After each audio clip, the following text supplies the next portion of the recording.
Hey, what's up everybody? BDL 44 coming at you another video. Alright, so as I've been in my basketball tip, I'm going to continue to stay in it. A few things that I'm paying attention to. One being the Golden State Warriors and the emergence of some of the young players on their team. Since Draymond's been out, they've been able to win quite a few games. Now, they did lose to the Denver Nuggets yesterday in a very close one that I thought could have teetered either way, to be honest with you. Denver was just a better team that night. Or rather morning, no big deal.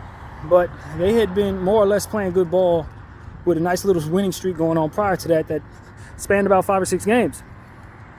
And the one thing that has been popping off the screen is that young core of theirs. Kuminga, Podziemski, and Trayce Jackson-Davis. Now, what I didn't know is that Trayce Jackson-Davis is the son of Pacers player Dale Davis, of whom I watched a lot of when I was a young pup watching basketball. Dale Davis was on my screen quite a bit back in the day, as I remember us going up against him. If I'm not mistaken, I'm pretty sure he was still on the team in 2000 in the NBA championship with the Los Angeles Lakers, having beaten the Indiana Pacers in 6 games. I'm pretty sure he was on that team. We saw a lot of Dale Davis back in the day. And him and Antonio Davis, the two Davis dudes. So for me, watching them helps me understand what stock this young fella's from. And I have even more understanding of him. Now, when he was drafted, I'm pretty damn certain he is Jalen Hood-Schifino's running mate from college. The other of their duo that was doing damage where they played college ball. I'm pretty sure that's how that went. At the time, of course, I didn't remember them mentioning anything about Dale Davis being his pop star. But nevertheless, I remember telling you guys that they were in a pick and roll setup that I thought was worth trying to get. And when we drafted Jalen Hood-Schifino, I was like, yo, I hope we can draft Trayce Jackson-Davis. Now, he was off the board by the 2nd round. But that was a player I definitely had interest in prior to the draft. And now that he's playing well for the Golden State Warriors, not surprised. The Washington Wizards initially drafted him and traded him in the Jordan Poole trade. And as he said it himself, y'all gonna regret that. And I will echo that by saying, yeah, you sure are, Washington. You're gonna regret that for sure. He was definitely a player that you could have used right next to Daniel Gafford and everybody else that you have. That would have been an excellent piece to have in place for your rebuild. Drop the ball. So, yeah, Trayce Jackson-Davis is a player who I think with the right amount of minutes is going to immediately vault himself into fantasy relevance. For those who love to play fantasy basketball like I do, all they need is to get the minutes available for him. Now, of course, you got Jonathan Kuminga playing his role. You know, Draymond will be returning. So that's kind of an issue in the short term. But in the long term, I think they got something for real right there with that kid. I don't know if he could play a little center. I don't know. Probably small ball center, not really full-fledged center. But he's a glass eater. He can score a little bit. And like I said, he runs a pick and roll as good as anybody in the draft. Him and Jalen Hood-Schifino, that's what they did. Pick and roll. He was an excellent pick and roll guy. So for me, I just look at them and I say, okay, their asset class looks a lot better than it did. Unlike some other teams who drafted poorly and now the asset class looks worse.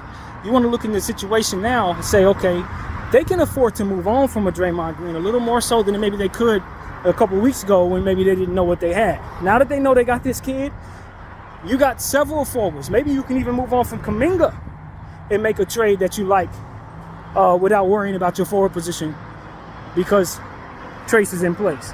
So I'm excited about the Golden State Warriors in ways that I haven't been in years because I actually see some young talent there that I would be happy with post Splash Brothers.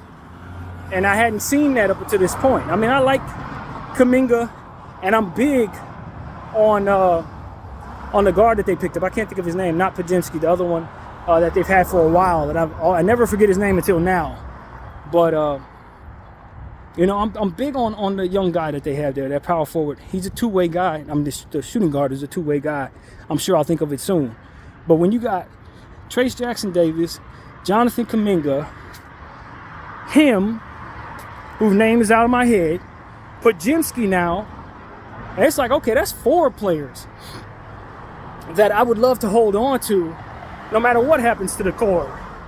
Whether Clay ever plays well again or not, whether Dre comes back or not, like these are guys that Golden State can be happy about going forward with, that others should want. If for some reason they want to package them together and get a star, you should be able to get somebody really good for that 4 tandem right there.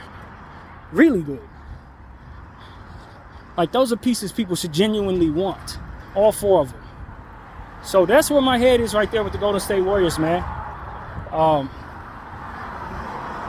I just wish I remember what that kid's name was, man. It's killing me. I've never forgotten it before until now. But I'm big on it. I think he's an excellent two-way guy. He did some damage against my Lakers in the few minutes that they gave him in the playoffs. And he showed us his offensive ability in one of those games too. So it's like, you got to get him some minutes. And now you add Podziemski to that situation. Unlike Trace Jackson Davis, Podziemski is showing me he already has fantasy relevance. I picked him up in a bunch of teams last night. And the thing about Podziemski is I did homework on him before the draft and was curious about taking him at 16 with the Lakers. Because at the end of the day, not only can he shoot, but this dude can rebound the ball. Sort of like Josh Hart used to be able to do. He's a shorter guy, but he looks to clean glass at all times. You're going to rarely see a night where he don't have 4 or 5 rebounds just off rip. And because he's an excellent shooter and has some playmaking ability, now you see triple-double threat with a player like that, who's going to give you awesome scoring. So his game is built for the NBA. Essentially is what I'm telling you. Podziemski is built for the league. Just what he brings to the table is exactly what you want. Floor spacing and rebounding. And so for me, it's like, all right, I already knew he was going to be good. You just have to get him minutes and see how quick he develops into being good for the NBA. And then when he got to the Golden State Warriors, it's like, oh, my God, he's in the perfect system for his shooting ability. So that made it even more impressive for him to try to showcase himself in Steve Kerr's system. So don't be surprised when Podziemski turns himself into an all-star. Don't be surprised by that, because it's set up for him to be able to, so long as he can continue to keep his starting spot. Now, I don't know how they've shaken up the rotation. I saw the quote that he said, he went from not being somebody people were paying attention to starting for the best organization in the world. He don't wear purple and gold. He don't wear purple and gold, so he does not play for the best organization in the world. Sorry, Podziemski, that's some bullshit.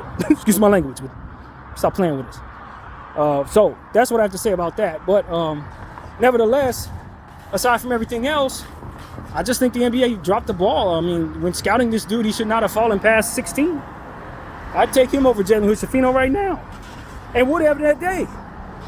Would have that day, to be honest with you. But, it doesn't take long to see where we went wrong there. And now the Golden State Warriors have a player in place that I think can be yet another splash brother. Somebody who, if they don't overpay him like they did Jordan Poole, they'll be very pleased with. You know what I mean? That's really what it comes down to. And unlike Jordan Poole, he has more intangibles that can help, so that if he has a bad game, he's still helping in other areas. You know what I mean? A bit more mature, in my opinion. So I'm a big Podziemski guy. B-Pod is the truth. And Golden State has 2 of my favorite young players in the league right now. And I don't even like the Golden State Warriors. But when you start picking up players that I really like, it is what it is. It's dope that I can see fantasy relevance in players not named Clay and Steph. And I see a future for Steph that allows for him to stay in Golden State with the emergence of these youngsters and still have an opportunity, to have a really relevant team. Moving on from his core that he's been close to all this time. You know what I mean? So that's really what it is for me. I think they need to just focus on that core. Now that Clay is starting to play well again, I'm starting to move. I'm going to move him now. I'm sorry, Clay, but I'm not going to pay you, bro. That's what it really comes down to. I'm not paying Clay $50 million a year for legacy stuff. You can do that. He's worth, for what he's done, he should be honored that way. But I got Podziemski, Trace Jackson Davis, Kuminga, and the other kid to pay. So why his name still won't come back to me? I'm sure it will later. But, it's one of those situations where, I got them to pay now. On top of Steph Curry, who's going to get $350 million when his next contract comes up. That's inevitable. He's going to break records. And so it's like, I'm not giving Clay $250 million to have here and there type production kind of come around. I mean, it's nice that you can still rely upon him to be a high level scorer. If he does kind of round back into form, you can rely upon that 3-point shot. But he's had too many games where he didn't look good leading up until this point, where he's on this fantastic stretch that he's on right now, where he's playing like on the offensive end like his old self. And so all he's done for me is up his trade value as far as Klay's concerned. That's all he's done. And so that's really where I'm at with that. I'm moving him and I'm moving Dre. I'm moving those guys. If I'm the Golden State Warriors and I'm Mike Dunleavy, I'm moving those two, and I'm getting Chris Paul's contract off my book, especially since Chris Paul has ascended in value on your team. He looked a lot better with the Golden State Warriors than he did with the Phoenix Suns, in my opinion. He's just playing better. And so now that he's playing better and he looks like a piece that can be reinserted into something again, I got to move him before he goes back off a cliff and gets another injury. So Mike Dunleavy has been bailed out by the emergence of these young rookies and by the resurgence of Chris Paul playing relevant and by the resurgence of Klay Thompson playing better. He's been bailed out because a lot of these moves that he's made, particularly picking up the Chris Paul contract, that crap looked terrible on paper. That looked terrible on paper. And the team was suffering for it at the beginning of the season. But I think right now the team looks good, and it's because all these young guys have started to emerge, coupled with the fact, as I said, Klay's playing better. And when you remove Draymond, you give those opportunities to Kuminga and Trace. And those are things that need to happen in order for your team to be able to keep up with some of the young players that are out there. And so that's really what I think. You just got to continue to focus on player development. And I think Golden State will be able to gracefully plateau into whatever level of rebuild is going to be necessary for them. Which, to be honest with you, may not be very necessary at all if these guys continue playing the way they're playing. It won't be necessary. I think they messed up giving up on Wiseman, although I think they got rid of him for good reason, probably because of the contract situation. They didn't want to pay him. I'm not mad at that. But just as a piece, I think that I would love to still see Wiseman amongst that core of players. I really do. And now that his value has plummeted in Detroit, I may try to bring him back from Detroit at that lesser price. I might send Draymond home to Pistons land and add him and a few other pieces, Bogdanovich, to help with the booster the scoring even more so. Like I'm floating around, as you can very well see. I haven't thought any of this out. This is me thinking this out. But like sending Draymond to Detroit would be rather cruel for Draymond. But at the same time, it's like you home, bro. Like if anybody can have pride to turn the Pistons around in the short term to win a few games, it's a hometown boy. But would he be happy there? God, no. He's been with the Golden State Warriors his whole career. To go to the worst team in the league on a 26-game losing streak? Nah, he's going to be miserable there. But I don't think I care. You know what I mean? As somebody who needs to get my team better, as somebody who can take some of those young assets from Detroit and maybe bring myself Wiseman back, maybe bring myself somebody else on that team that maybe can help me, a Sasser or something like that, I don't know. I'd probably be open to listening to Detroit's trade offers for Draymond if for some reason they want to bring themselves another player that ain't going to shoot. I don't know why Detroit would do that. I don't think that's a good fit for Detroit. But I'm talking about bringing him home more so than basketball fit. And most importantly, bringing myself back Wiseman, of whom I didn't really want to get rid of if I'm Golden State. I just didn't want to pay him the price that he was going to be worth. And he ain't worth that no more. So it's a lot of different things that I'm looking at there, and I'm saying, you know, Golden State has a much brighter future than they had about 3 months ago, so long as these players continue to ascend in the direction they're going. And that's really what it comes down to, man. You know, you definitely want, if you're the Golden State Warriors, to continue to play these youngsters. Because if you don't, or you trade them away like you did Wiseman, just for the sake of this core, then your rebuild is going to be so bad, man. It's like you've been given a second chance. That's what I say to Golden State. Like, the basketball gods have been very good to you because the players that you've drafted have been very good. You know, the Chris Paul, that trade was supposed to be horrible for you. But Chris Paul has resurgent, and he's turned himself into somebody that was better than he was. So it's like, it's a lot of stuff there. It's like, yo, don't you see how favor has been bestowed upon you, San Francisco? Like, this ain't nothing minor, man. All of the stuff that you did that should have made you worse didn't. And I think it's more than anything, it's just luck, honestly. To have a healthy Chris Paul, that's lucky. To have him turn back the clock, that's just luck, man. Klay Thompson now starting to play better, luck.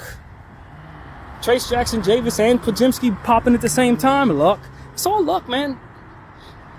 And I think it's addition by subtraction with Draymond getting the hell out the way so that everybody could see Trace Jackson Davis and Kuminga pop. So it's like, this is good for you.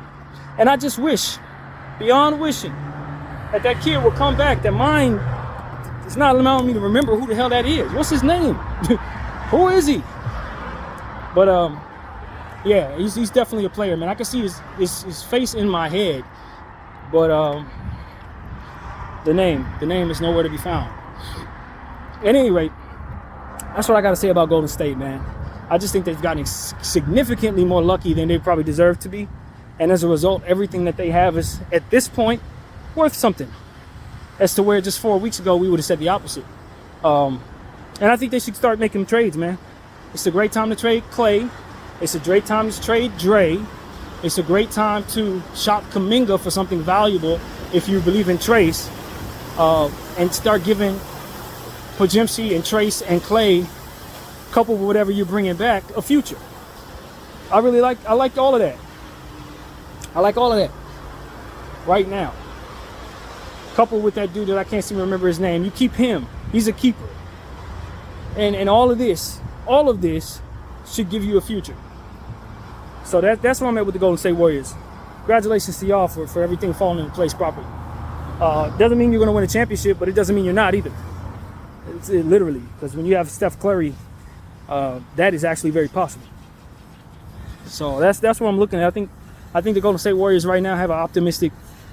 They have reason to believe that things can end pretty solid for them at the end of this season. And so, yeah, man, that's where I'm at with that. See, what other teams am I considering? Clippers need something like that to happen for them, man. They need their young players to pop. They need Kobe Brown to pop. They need what's the kid? Josh Primo to pop. They need a few others too on that Clipper team. Coffee, man, they all need to play better in their roles, man. They need that. Because right now, the Clippers, although they're a good team, I don't think they're a great team. I'm going to try to move Zubac.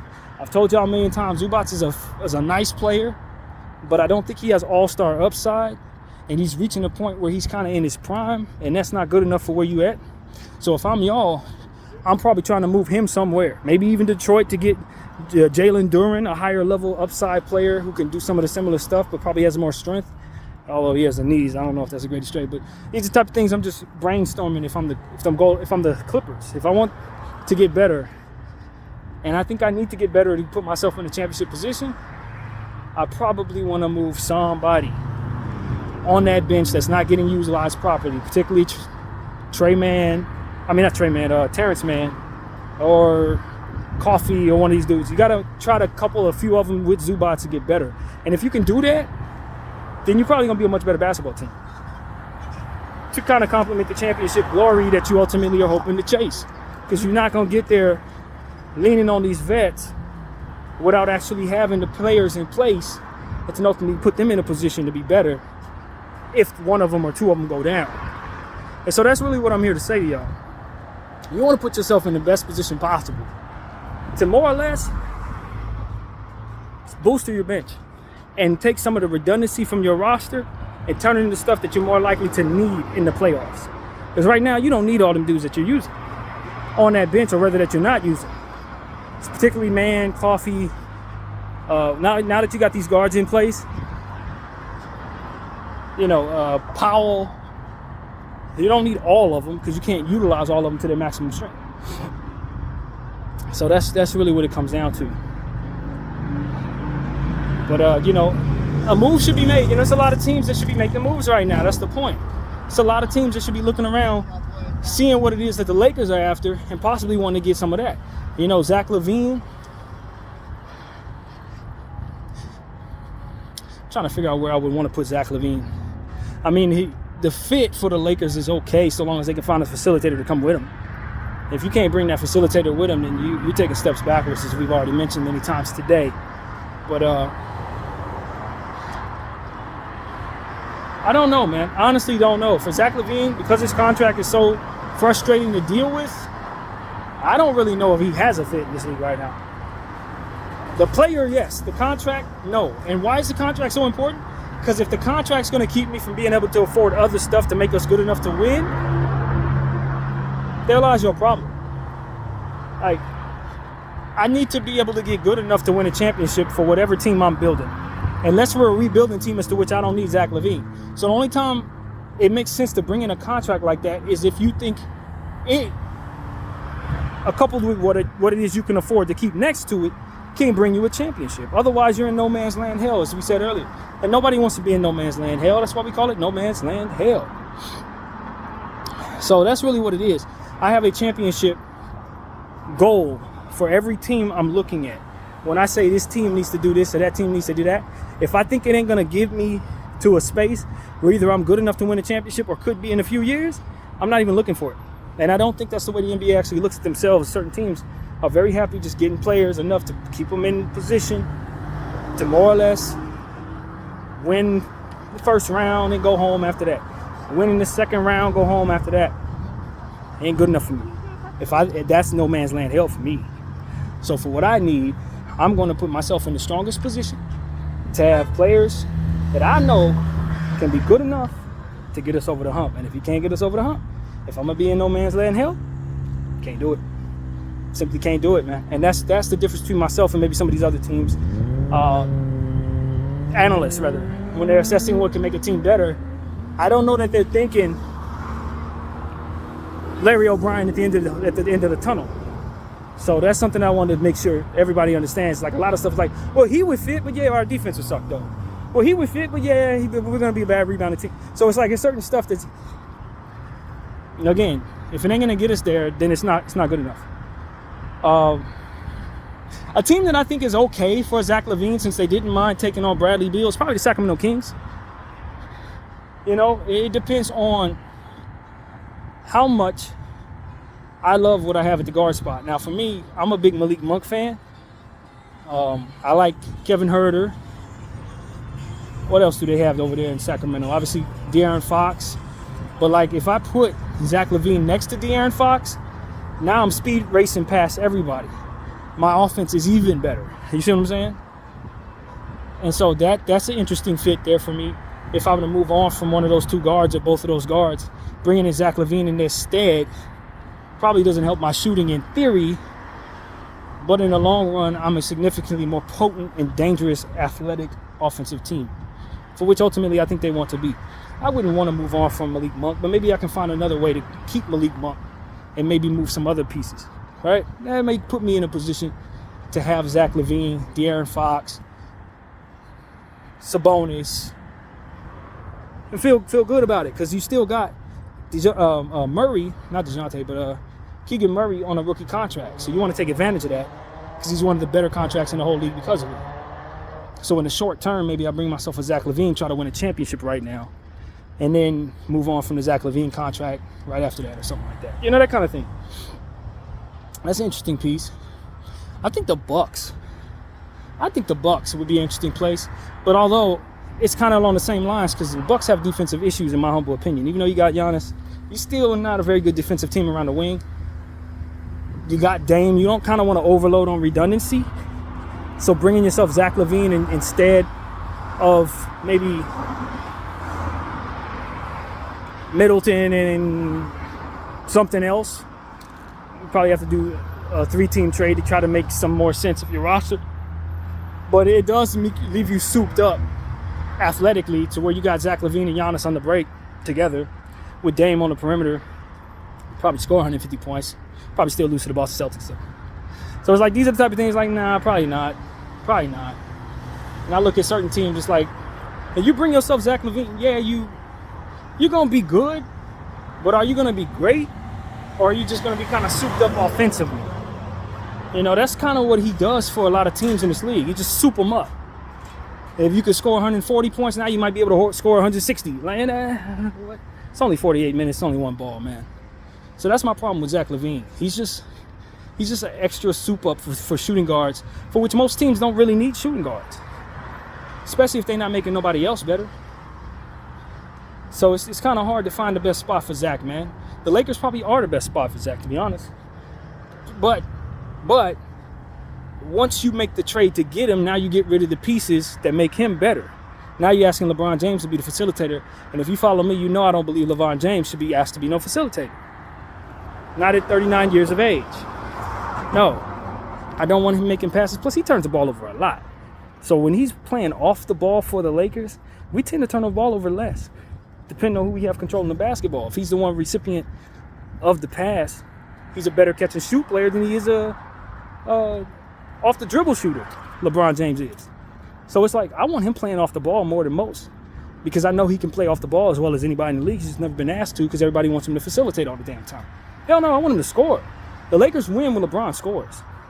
When he's trying to get 14, 15 assists, we lose those games. And I don't think that's by coincidence. LeBron is a better scorer for our team than he is anything else, really. And that's exactly why I want him to continue to try to score over 32 points a game. Get up above 32 points a game, Bron. We're going to win.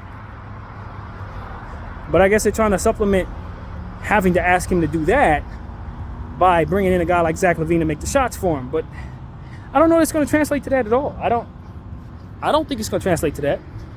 Probably still going to need him to score a lot, especially if Zach's not making anybody better. So, or if he's going to be inefficient, rather. I think that's a better way to subject the thought. I don't know, man. I'm excited about the DeJounte Murray possibility. I know it's probably going to cost me Austin Reeves. I probably don't want to do that. Maybe I try to get a third team involved to keep from having to throw in Austin Reeves in this trade. Maybe I'll be willing to give somebody something else, and maybe they can swing something back to the Hawks that they would want instead. Because that's how you got to get creative in situations like that. I'm not giving you Austin Reeves, but I can work in so-and-so team, maybe take back something that they want me to take. They'll give you something that you're going to love as much as you love Austin Reeves, and then I throw in what I got going on that I was willing to give you, and then you can give me DeJounte Murray. That might be the way to go there. Because to be honest with you, I'm not up for moving Austin Reeves when I know he can be one of my more clutch scorers down the stretch of basketball games. As he ascends, he's going to make players better as he ascends. He's going to be a better three-point play scorer, which I think holds so much value. And since he is underdeveloped and playing this well, by the time year 4, year 5 Austin Reeves comes around, he probably will be an all-star. And that, my friends, is somebody you don't want off of your team. He's too intelligent to be moving on from. Now, I know his defense is bad, but I think a lot of that has to do with some of the rotations we put him in as well. And so if you put him on the floor with the right players, you probably have a better Austin Reeves defensively. Although a lot of what he does defensively has to do with flopping off of people and the whistle going his way. So if the whistle ain't going his way, he's not the same player, and that's a problem. So that's really what I'm looking at in regards to Austin. Defensively, he's going to have to get stronger physically to keep up with the players that Darvin wants to put him on. And in this year, he's not where he needs to be defensively to be a net positive defensively for us. So that's why I can make the argument for this year's roster. If I weren't a Laker fan fully invested in Austin, then of course the Lakers need to let go of Austin Reeves and a DeJounte Murray trade, especially if that's all it's going to cost you. Austin in a first rounder, of course that's great value. Shams is reporting that's all we have to give up. That's great value. You could probably turn around and still do the Zach LaVine trade after that for Rui Hachimura and D'Angelo Russell. So I kind of like that idea for souping us all the way up to a championship level, because now you're looking at Zach LaVine and DeJounte Murray, LeBron James and Anthony Davis. You know what I mean? That's like, whoa. Now you're looking at something that's like, all right, you got 4 All-Stars there, man. And so I don't know if that would be possible, but looking at what it is it's going to cost, if Shams is right, if that's what it's going to cost, then if I were not a Laker fan, of course the Lakers need to do that. As a Laker fan, I'm not in love with that. For one, I don't want to give away future assets. That first round pick, they got to go out for DeJounte Murray. I could probably recoup that if I want to trade DeJounte Murray. I could recoup that. But It's risky. I don't think I'm going to want to trade DeJounte Murray. I'm going to want to bring DeJounte Murray something that's going to want to make him stay with us. And if Bron leaves, I'm not sure AD won't too. And if AD leaves, we can get a great return for AD, but then what are you going to have for your defense? Now you got DeJounte Murray kind of sitting there with Zach LaVine. Not the biggest problem to have in the world when you consider what those two players can be worth. If you just want to rebuild everything, you could definitely get a lot of picks for all of that. And maybe that's why you consider doing it.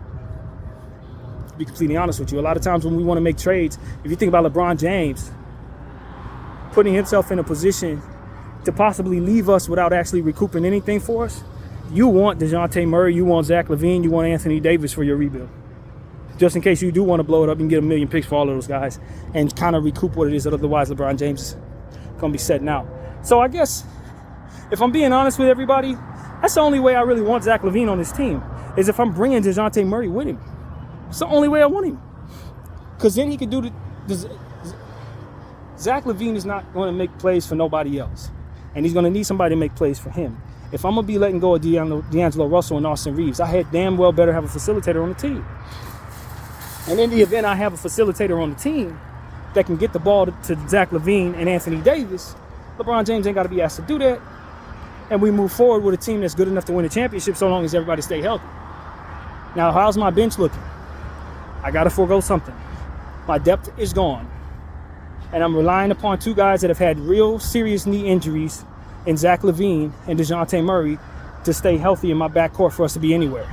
Otherwise, it's LeBron James, Anthony Davis running around with nothing, assuming they stay healthy, and they're a bad bet to stay healthy. So that's something that is a con for me in regards to something like this. That's a con, a big con. Not to mention that my books is going to be wrapped up in 4 players, one of which ain't worth what his cost is going to be in Zach LaVine. Don't love that. I don't love that. I think I can become much more creative and forego to Zach LaVine. Yep. And forego all of that and put myself in a position to have the same scoring in a different way. Hold on to my DeJounte, hold on to my Rui Hachimura piece. That's what I would much rather do. I won't hold on to my Rui Hachimura. Maybe move D'Lo in a different trade.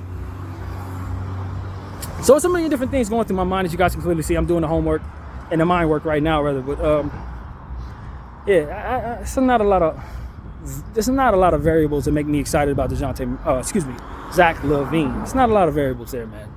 I just don't want that player, bro. I don't want that player. I only want that player if I have his point guard next to him. That's the only reason. And I'm going to tell you the truth. That is why the Chicago Bulls suck right now. Because they got all these me guys who don't have Lonzo Ball there to get them the ball a million times in a row. This is the problem. That is why Zach LaVine is not somebody anybody wants. Because he didn't have Lonzo Ball getting him the ball.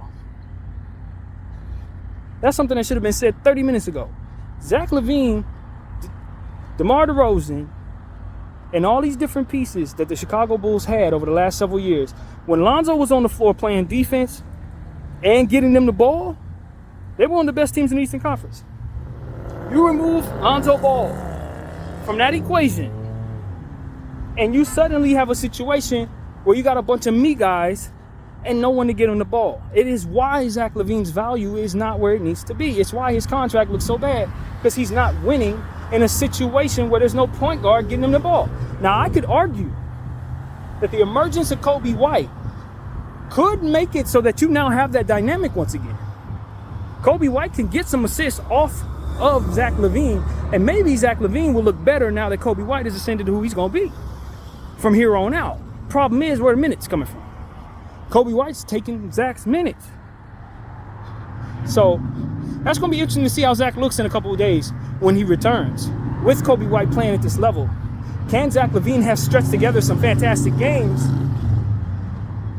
to up his trade value, to make it so that Laker fans want him? If he goes off and have a 50-point game, then suddenly it's like, all right, let's go get him. Not to say he's not capable of that before it happens, but I think that's kind of what you're missing, is that point guard who's going to make that team come together. You know, and so that's why the emergence of Kobe White is so important for the Chicago Bulls, because now I could argue that piece is in place. And now you move on from Lonzo Ball. I don't know how they're going to move on from Lonzo Ball. If I'm the owner, I'm probably just going to go ahead and stretch that. Because I don't think he's going to be ready next year either. I don't know he's actually coming back now. But having him on the hook for 80 million, 90 million, whatever it is that's left, 3-4 more years left, you do better at turning that into something else. I don't know how you get that off your books, but you got to move that off your books, man. You got to find a way to get that off of your books. And so that's what I'm telling everybody in Chicago, man. You want to turn Lonzo Ball into cap space somehow, even if it means stretching it. You probably need to do that, man. I'm sorry, Zoe. You know I'm a fan of yours, bro. But this is business. This ain't personal. They stuck in no man's land, and the sole reason why that is because they can't get better because your contract is a max. And that, my friends, needs to change. It needs to change soon. Especially now that Kobe White has emerged and broke out. That's his money right there. That's his money right there. So just kind of segue off into Chicago and their problems and their woes. That's it. Coupled with the fact that Pat Will's finally breaking out. He wasn't any good up until this point. So, Chicago is not in the toilet. They just need to rearrange what they have to kind of focus around what it is they want to keep.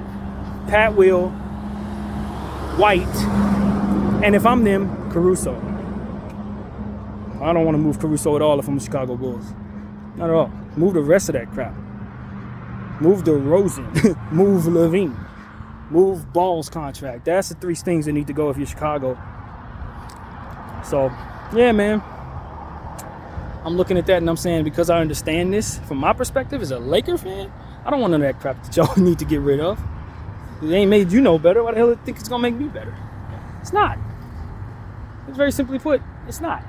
So, these are the type of things we consider and like, oh, the fit could be better. Nah, the fit could be better, or they can still be who they are, which ain't good enough for Chicago, ain't good enough for us. That's the cut and short. The cut and dry, long and short of it. I want stuff that people want. I don't want nothing that nobody else don't want. That's what I was saying about Bojan Bogdanovic in a previous video. And they want to sell me Bojan Bogdanovic for 2 first-round picks. I gotta hate myself to go for that. I gotta hate myself to do that as a GM. What do I want to lose my job? No owner's gonna be happy with that. I'm sending out fresh assets for a guy that's 35 years old and ain't gonna do nothing but shoot the ball. How does that help me? That'll help me. Now, if he were 25 years old, yeah, okay, we can go for that. Thank you, bro. But if he's at this age, hell no. Hell no. I'm not sending out anything young. Least of all, 2 first-round picks for an old guy on a team on a losing streak of 26. Are you crazy? That losing streak has as many years on him as the player you want me to send you. I'm not doing that. He's worth squad. I'm not giving you 1 single second-round pick for Bojan Bogdanovic at this point. You're stuck with him. You can waive him and out-sign him then. Literally. That's where we at. But y'all was stupid enough to repay him. That's another thing, man. I don't know, man. If I'm looking at Detroit, I'll probably just go ahead and fire that GM, man. Because while you drafted very well, some of the other moves that he made, they just sucked. Monte Moore's contract. What the hell? I mean, Monte's cool, but he ain't overly cool to where I need to do anything at all in regards to bringing him to me. And he ain't played 1 game for y'all. Joe Harrison had like 2 knee injuries on an unathletic body. What the hell do I want him for? Couldn't hit a shot in the playoffs when he was healthy. Why do I want him? Alec Burks? Isaiah Lever's still on the damn team? Why the hell are you drafting all these guards when you got Killian Hayes, Cade Cunningham, what's his name? Ivy, and these 2 guards I just mentioned that ain't worth squat. And now you're gonna bring in Sasser on top of that? What the hell are you doing? So, like, that's what I'm looking at in regards to Detroit. They just go ahead and fire that GM, man. The more I think about the moves that he's made, coupled with the fact that he hasn't moved Killian Hayes already. Killian Hayes found value earlier in the season. He should be gone now. You should be shipping him out. Isaiah Stewart, untouchable. Why the hell is Isaiah Stewart untouchable? What the hell has he done to be untouchable in this league? Like, some stuff Detroit do, you just like, no wonder y'all suck, man. No wonder your team doesn't come together to make any sense. It ain't the young players' fault. It's the surrounding pieces that you brought in thinking they held value when they didn't. Guys you thought were going to be good, they suck. How could that be something that ultimately puts your team in a position to win when you got nothing but young players you're relying upon, and you brought yourself a bunch of old men that can't hardly play? It's the problem with Detroit. Their player evaluation is in the toilet. And then you had a perfectly fine 5th overall pick. You pass on Cam Whitmore. Fine, whatever. Everybody passed on Cam Whitmore. I'm not going to kill you for that. But you're going to pick up Stuart Thompson when you knew damn well you have a spacing issue? When you have Isaiah Stewart, who's untouchable, Jalen Duren, who ain't never going to shoot a 3 in his career. Only person on the team can shoot, and you're going to use your 5th overall pick on a player who can't shoot? You see what I'm saying? Detroit's just stupid, man. They just stupid. It ain't deeper than that. It's a stupid team, man. And you need to move on from the people that you have in place making these decisions if you actually want to get better, man. Not to mention he put Bojan, as I already said, at 2 first-round picks. Who the hell's going to do that? That's why he's still on your team. Because you put him at a price tag that would make it impossible for anybody to desire him. And he's in his mid to late 30s. And you're going to put him at the 2 first-round picks? Like Detroit. You can't move, bro. And you got stuff those price tags coupled with stuff getting worse on your roster by the second. You can't move. And then you went and got James Wiseman. When we know damn well James Wiseman had a knee injury coupled with the fact that he was a 2nd overall pick who didn't pan out. Nor knows Golden State should have took LaMelo Ball. Everybody and their grandma would have took LaMelo Ball except for those idiots. But nevertheless, they did that. And you found a way to take him off their hands and bring him to a situation that had Duren and Stewart when none of those people could shoot. And then on top of that, you went and got Marvin Bagley, who has the same problem. And then you hire a coach at $89 million for 10 years. When I could argue he ain't that great of a coach to begin with. You gave him all that damn money to coach all of this garbage you put together. Like, somebody needs to just break down all of the stupidity there. It's so much. It's absolutely so much. So no, whoever the GM is in Detroit, the best thing you can do for yourself in Detroit, now that I start really looking at all the stuff that you've done when I've been studying y'all for the last 3 days, you need to fire the man who put all this crap together, man. Before he does anything else to ruin your situation. You need to fire him. You can't let him make any more moves because he's been making moves like this. Like, I didn't pay as much attention to y'all until up until this last week when I realized you guys weren't gonna lose. You weren't gonna beat the Brooklyn Nets. Like, it became clear to me you're about to set the record for the most ineptitude ever assembled. And it became very clear to me. Moves need to be made, but the person who's making those moves needs to not be the person making those moves. You gotta fire that GM, man. You can't let him continue to be the guy making the moves. Because whatever it is he's about to do next probably gonna be in the same vein. So, yeah, that's the first order of business for the Detroit Pistons.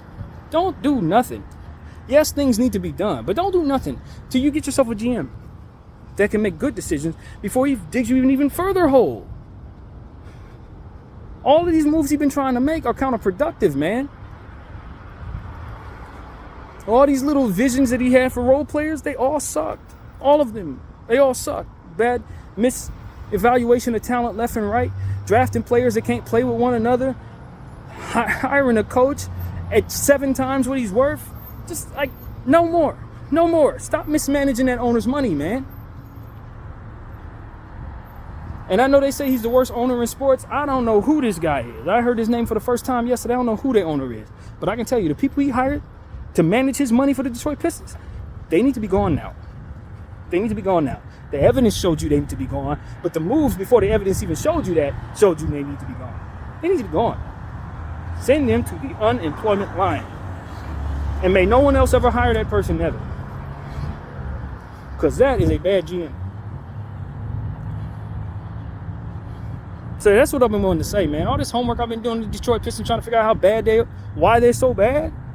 They have shown me exactly why they're so bad. Because every move they've made has been counterproductive.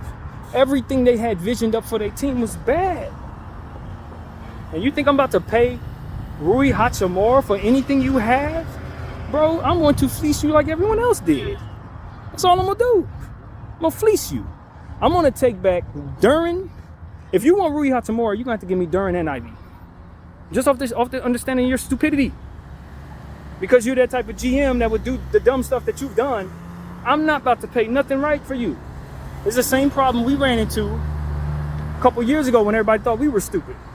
Pricing up everything my Lakers had because of the dumb mistakes that they had made prior to. No, you gotta prove that you're somebody who's worthy of being taken seriously now, Detroit. That's your problem now.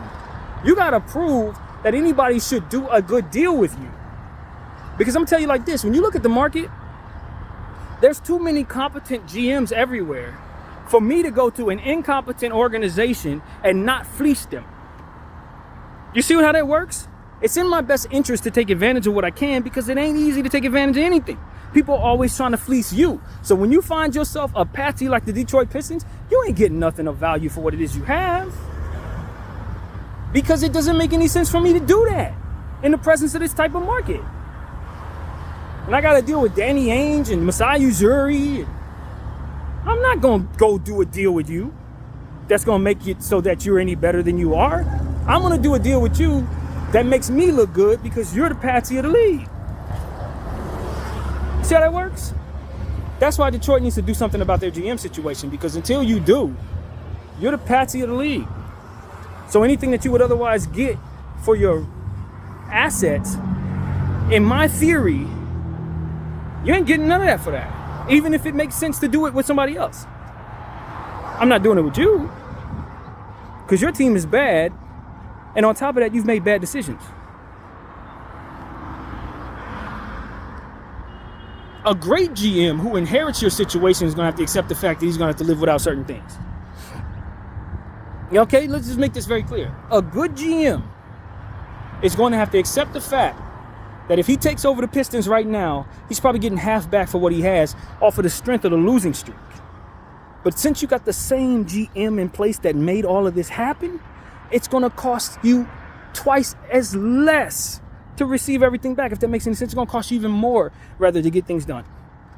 Just off the strength of that. People don't understand how leverage works, man. I listen to these Pistons fans. They're like, well, we can give Rui Hachimura, we give him Alec Burks and Bogdanovich.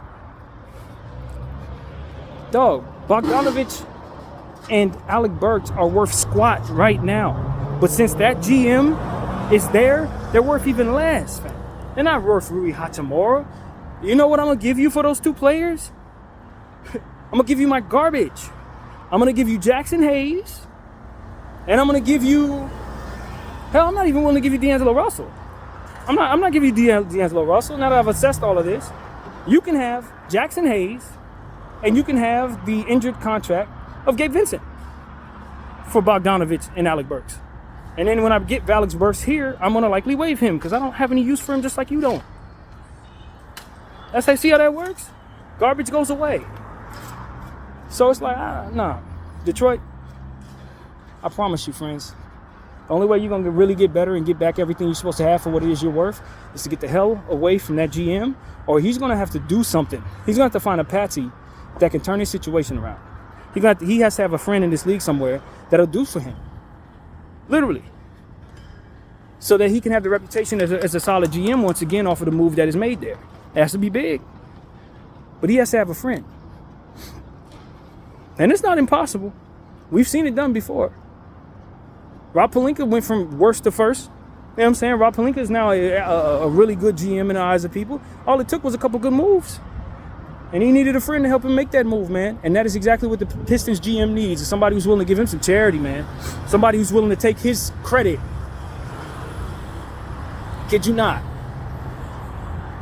So that he can get back in the good graces of the market itself. And then people will look at him as somebody that is responsible for doing a good deal with. Otherwise, it's only responsible to fleece him. Kid you not. That is exactly how the market works. We used to have conversations like this all the time last year. I haven't had many conversations like this recently, but when it comes to fixing the Detroit Pistons, y'all got to get back in the graces of the market, man. because everything that you've done as of late puts you outside of that. And if you go to trade Cade Cunningham, if the market is reading itself properly, you ain't going to get what you deserve for him. You're not going to get what you deserve for Asur. You're not going to get what you deserve for any of these players, man. So that just came to me, and I hope it reaches the right eardrums. I'm pretty much where I was headed in this nice long walk. I've enjoyed my basketball talk for the day. I probably will continue to speak like this because I've been thinking this way for several days now. And finally giving you all the content from what it is that I've been thinking about. But I'm telling you, Pistons are in big trouble. And it ain't got nothing to do with this losing streak. It has to do with their assets being worth squat. And as far as my Lakers, I'm not doing no deal with the Pistons unless I'm getting Cade Cunningham for half the price. I kid you not. I'll give you D'Lo and a first-round pick for Cade Cunningham. That's how that's going to work. And you're going to hate me for that, but that's exactly what it's going to be because I don't have to pay costs for him. Not with you at the helm. So these are the type of things like, yo, man, good luck to y'all. It's going to be some losing seasons ahead, and you ain't got lottery picks ahead. You're going to give that to the New York Knicks this upcoming season, which is devastating for you. But I think it's the Jalen Duren trade that ultimately sent that your way. You sent them a first-round pick for Jalen Duren, and that day, that looked crazy to me. I thought the Knicks were making a mistake, but now we look at where they're at. That was a raging success, given the fact that Duren's had knee injuries ever since, and that pick looked like it's going to be one of the best picks possible with that losing streak that y'all on. So, hey, it's all bad, man. I don't envy nobody in Detroit at all. It's a Piston fan. I don't envy none of y'all. This is a bad situation for y'all. And that's coming from a Laker fan who would love to move on from a couple of things. And you have some stuff that I would want. But I ain't doing no deal with you that's going to make you feel respected. Not a chance. Video 34. Thank y'all for watching my perspective.